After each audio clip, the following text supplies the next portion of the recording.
It's Tim Albright with AV Nation, celebrating Black History Month, talking with Black AV professionals. And with me today is Rachel Harris. Welcome, ma'am. Hi, welcome. Thank you. Welcome to you. Thanks for having me. I'm in your apartment now, so yes, you're welcoming into your lovely home. Rachel is an end user for corporate. One of our fine folks that we don't say where she works, but she does work in the corporate environment. And what we're doing, Rachel, is first and foremost, we mentioned the fact that you're an end user. How did you get there, right? How did you get to where you are in the AV industry? Kind of give us your path or the age-old question of how you ended up in AV. Sure. Yeah. No, my path has been actually very quick. I started in AV proper probably about 5 years ago, and before that, I was a backstage theater and live events person, production manager, technical director, things like that. So it was a really easy transition for me because of that old skill set, and it was kind of adding on new skills coming in. No, one of the things that in a number of these interviews that we've done, and my buddy Wallace Johnson, who came out of House of Worship as well as live staging, right? We've chatted before where all of these different verticals, all these different jobs that folks have had, they're kind of AV, right? There's AV there are parts of it, right? There's one of the interviews we did. The young lady went through college in theater, and as she was graduating, her advisor said, "Well, there's a company here that's looking for an AV person," and she's like, "Well, what is AV?" And he's like, "It's kind of what you've been doing." Right. So talk for a second about those similarities and kind of that pathway from theater into what some folks would consider like the proper AV or a not proper AV, but a more corporate version of AV. Yeah, I'm really glad you brought that up because this is what I think about all the time. Frankly, I don't think that there is a very big difference in the industries of live events or theater production or television or AV.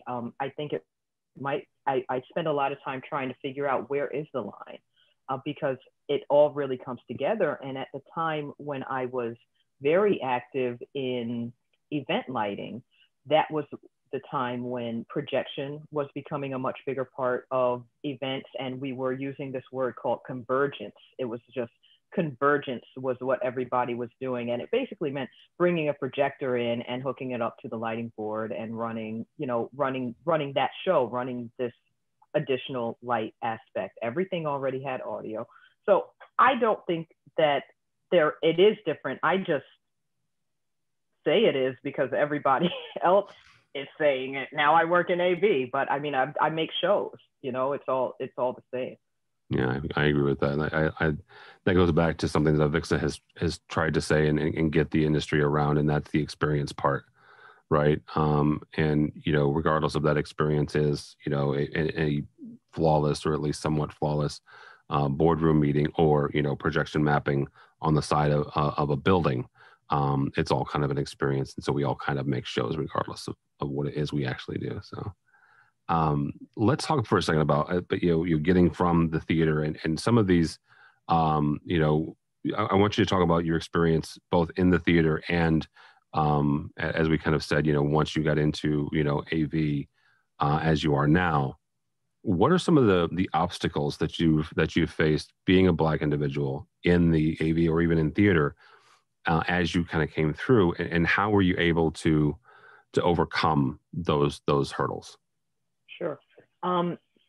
So throughout my career, there have definitely been experiences that were racially oriented, and you don't always know when they are, you don't always know what's happening. But let me just say, early in my life, early in my career, there were some very, very I have dealt with some very blatant racism and dealt with it. I was young and really just trying to live my life. And my life was doing the jobs that I was doing. I do work that is fulfilling to me, that the work is what brings me to work. You know what I mean? And so different things going on around it. I really try not to get me down, you know, because I really am showing up for the work, and that's what the reward is. Sometimes it can become difficult if someone is actively working against you, to get to the reward that's in the work, but you find a different way. You know what I mean? One thing that I've thought about, like, of course, everyone hits glass ceilings, and you know, it's not just about being Black. I mean, I have many intersections. I'm a woman. I can't disconnect what might make it hard for someone to believe that I can do what I believe that I can do. But whichever one it is, of course, I've encountered ceilings, glass ceilings in my life. Instead of finding a different industry, though, I usually find a different building to climb. You know what I mean? Like, it's just not, I've never thought about leaving my skill set and trying to find something else to do because someone is trying to hold me in place in one way or another. I just kind of look for what route works for me. Sometimes, I mean, you don't want to be in the place where, not to say it's about finding the path of least resistance, because it's not that, but the path that is right for me has tended to be the one that I am on. And I've had a lot of great leaders and wonderful people of all nationalities and races and things like that who have supported my career, who have entrusted me with projects, who have given me opportunities.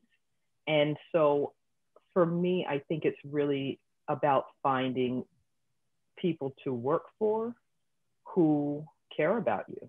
And that doesn't have anything to do with race. So all of that to say that, yes, of course, I've definitely had my struggles with being who I am in this industry, but I don't think that it's been something that really defines my career, and I don't intend for it to become that. That is one of the things that when in developing this series and asking, you know, formulating some of these questions, one of the questions that came out from one of the young ladies that kind of helped us craft these, and that is the idea of, why did you decide to overcome? And understand the thinking behind this question is, her comment was, you have a choice when you're facing racism. You have a choice when you're facing bigotry or your misogyny or you know, whatever the challenge is, whatever the bias is that someone's facing you with. You have a choice in that moment or in that time to overcome that. Or, as you said, you know, taking your skill set and going somewhere else. So the first question, the first part of this, though, is you know, asking you that question more directly is why did you decide to overcome? Oh, because this is what I do. You know, I mean, that it's not even that calculated for me. You know, I mean, if there is always going to be, you know, like we were just talking about, it's all making shows, it's all making experiences. There's always going to be an interesting experience for me to build with someone. And if for some reason anyone ever wants to prevent my participation on something, or wants to believe that I don't have anything to offer because of external, you know, physical presentation in some way, for the most part, it's their loss. You know, if anyone doesn't want to work with me for whatever reason, having nothing to do with my skill set or, you know, what I can really do for the project, then I'm not going to bang my head up against that rock over and over and over, because they're hurting themselves in the long run. And like I said, my entire career has been adorned with beautiful people from every corner of the earth. And we've been able to work together and create a lot of really beautiful things. And so those are the environments that I want to be in. And I think that you find out very quickly if you're in an environment that is not welcoming. And while it's important to have pioneers and trailblazers and people who break glass ceilings and all kinds of things like that. I think I'm living in a time where some of that has already been done, and there really is space there's space for everyone. I have not been at a blatantly racist AV company in the last 5 years, so I don't know if things are changing or if people just really like me and they just want to work with me and look beyond everything or what it is. But overall, I've had a good experience, and the allies who you meet along the way are the people who help you to overcome when it's time to do that. So that is one thing I really should mention, is that I've said a couple times, I've worked with all kinds of different people, but really none of us do our career on our own. And there are a lot of people who might fit the default and think that they have the success that they have due to themselves and because they have an easy way through the world and all of that. But what they have is they also have allies and supporters and sponsors and people who have helped to pave the way for them. And so I've been lucky that I have had lots of people like that in my career as well.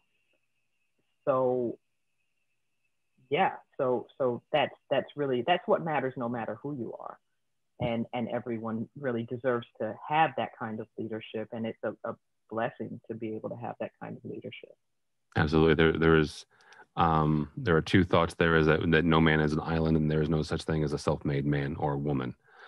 We are all dependent on each other, and it doesn't really matter where you are or how you got there. You got there by others around you, because you've had help, even though you may not recognize it or acknowledge it. And that's a whole nother conversation in general. So it's this conversation though. Yeah. I'm sorry. It's this conversation because, that's the privilege conversation that is going on in the country right now. Yeah. And to be able to have supporters and sponsors and mentors and take it very lightly and think that it's free or not to be grateful for it is definitely a privilege that people who think that they haven't had supporters but are somehow successful should take a moment and think about that and think about, how do I pay this forward? Because I think that that's important just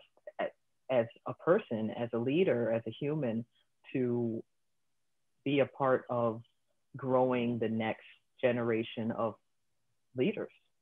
Yeah, absolutely.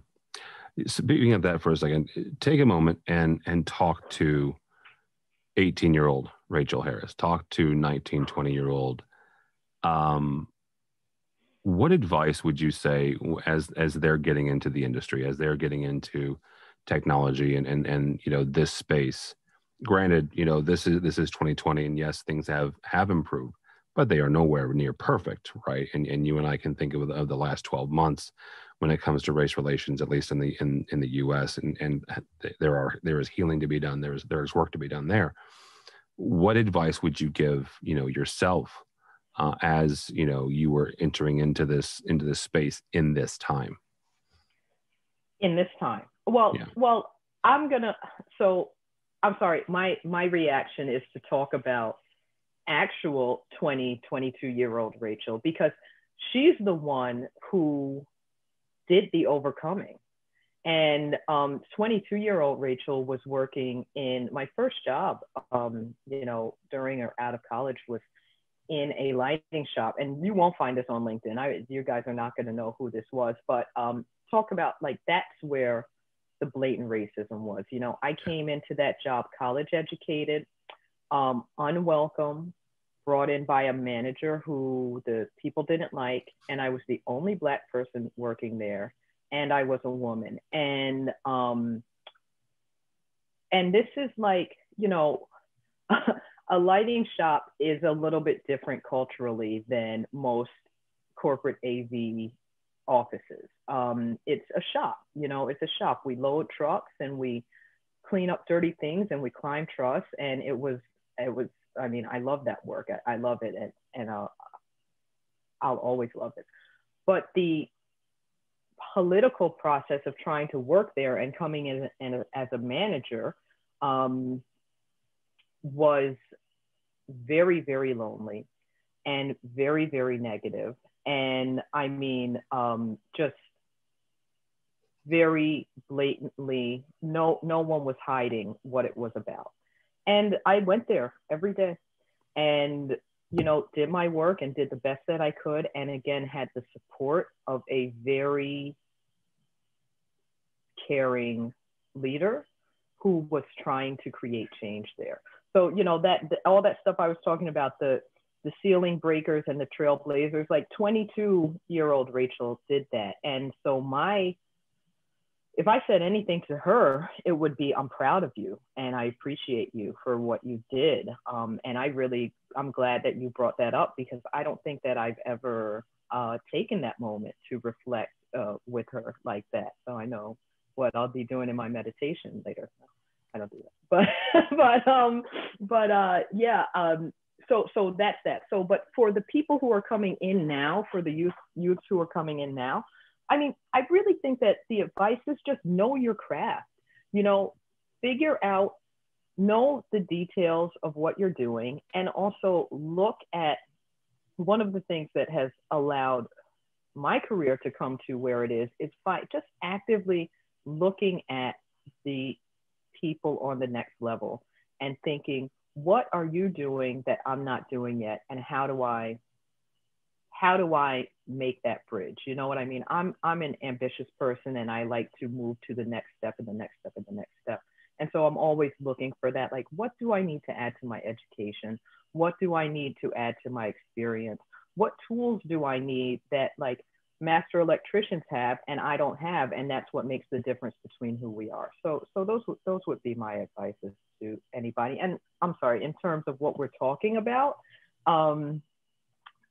in terms of dealing with like race in the workplace, right now, really, I say just be yourself and be proud of who you are and be comfortable to bring yourself and your culture and your creativity to work as it is inside of you. And if you find out that somebody doesn't want it that way, then you've got to figure out what to do by yourself. But, you know, either you can push it or you can, you know, find somebody who does want what you bring that makes you comfortable. Very good. As we wrap up here, look back on your career. You're retiring, however many years from now that is. What do you want your biggest impact to be?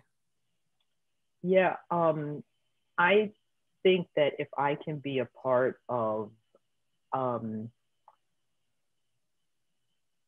just building a direct line of trust and honesty through and outside of the AV industry in general. You know, I've spoken in the past about, you know, small businesses and their need to know that they need us there and need to trust us and need one of us on their team to get through these builds and get through their operation and things like that. And so, you know, I think that the reach that I would be able to have is going to be with my clients and my colleagues. And if I can be remembered as someone who,